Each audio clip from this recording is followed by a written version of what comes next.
for you today is in the aftermath of the Bruce McLeod trial and last night's City Council meeting, where both Mayor Adam Schneider and Councilman Giordano were not present, was the heartfelt feelings of people who disagreed with the way Mr. McLeod was handled and who are also threatened by the use of eminent domain in an abusive manner here in Long Branch, New Jersey. Let's go right to those three commentaries, and I'll be back right after. 3338 Ocean Terrace. I'm just going to talk about an article that was in the Atlanticville and to some quotes by Paul Fernicola, who represented the city and who represents the city and who should be ashamed of himself. I attended the Bruce McLeod trial. Unfortunately, as with the justices of the United States Supreme Court in the Kelo versus New London matter, the jury in the McLeod trial also got it wrong. It is unfortunate that they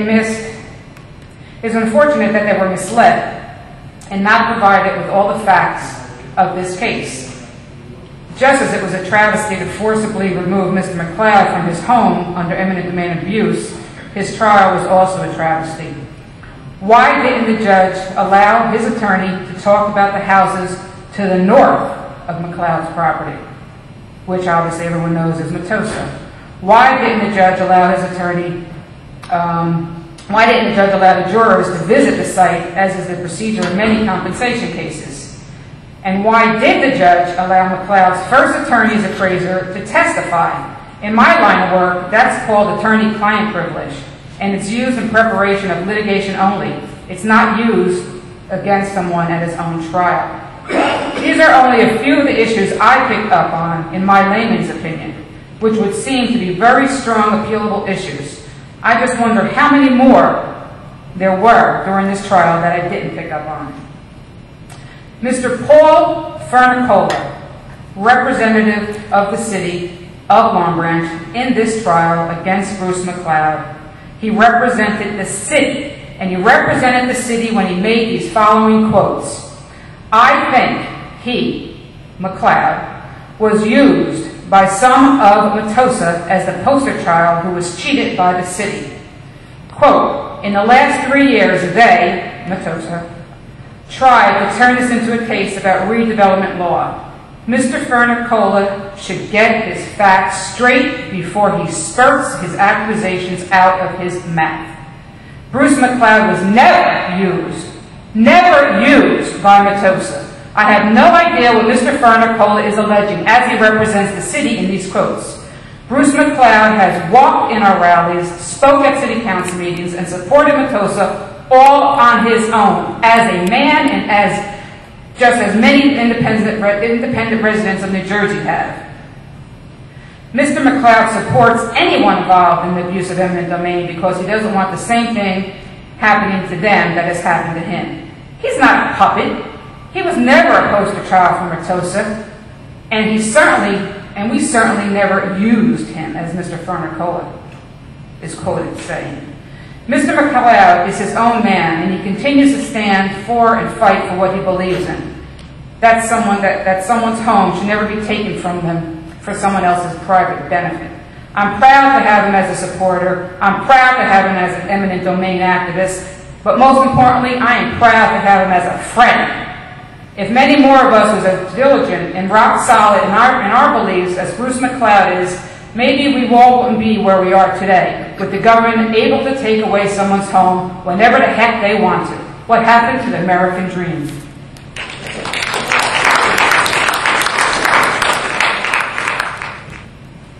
Reverend Kevin Brown, 162 Broadway. I commend Laurie for bringing that up. I'm just going to ditto. The Bruce McLeod matter, for those that don't know it, went on for 5.5 years. Bruce was taken out of his house 5.5 years ago, months after the city actually owned it. And the manner to which he was taken out, which I witnessed, I was there, was horrifying. It was horrifying. And that's all I'll say. And I'm saying that because I saw it, because someone told it to me. And of course, it was under Mr. Napolitano's watch and not our present public safety director. The compensation trial I can't call it a sham, and I can't blame the council for it. But it proved to me just how flawed the local housing and redevelopment law, which was rushed through in the 70s, is, and how the subsequent 1994 eminent domain amendments were at state level.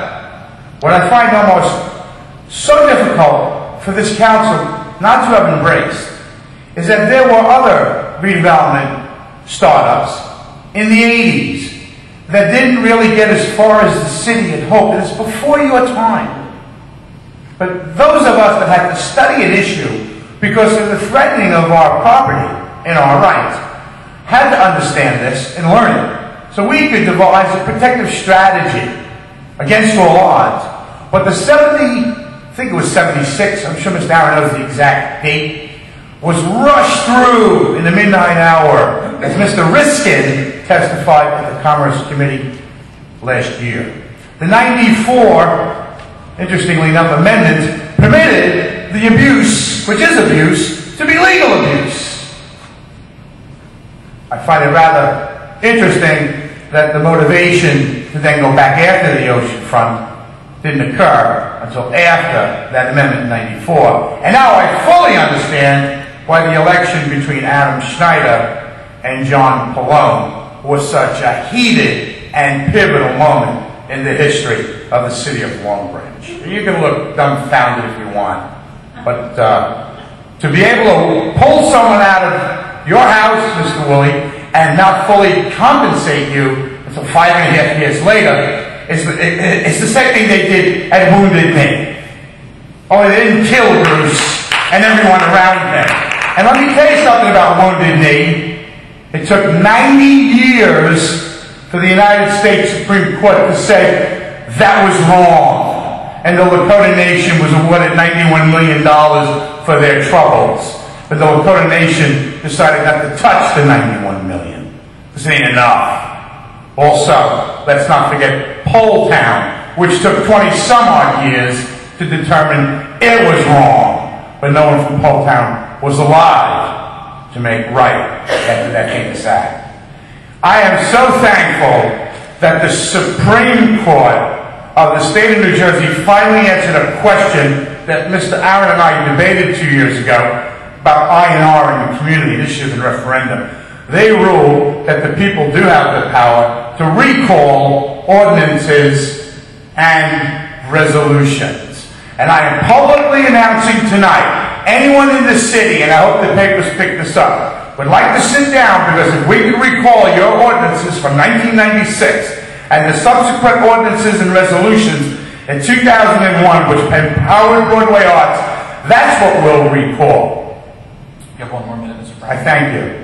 That's what we'll recall. And the only reason why we'd even have to do it is because you still are looking to use eminent domain in an abusive and unjust manner.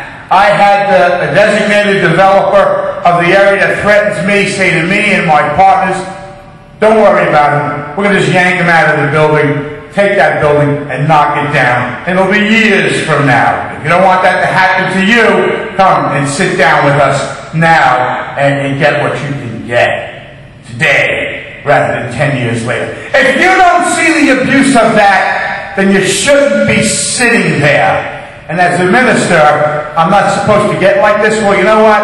I'm a very passionate minister, and people's rights are important. One last thing, and I'm sitting down. I'm going to apologize because I videotape these. Longbranch.tv, who shows these meetings on a regular basis, will not be able to be done tonight because the power company's advised power will be off in the area from midnight through 6 a.m. So for those who are dependent on seeing it on video, you'll get it 24 hours later.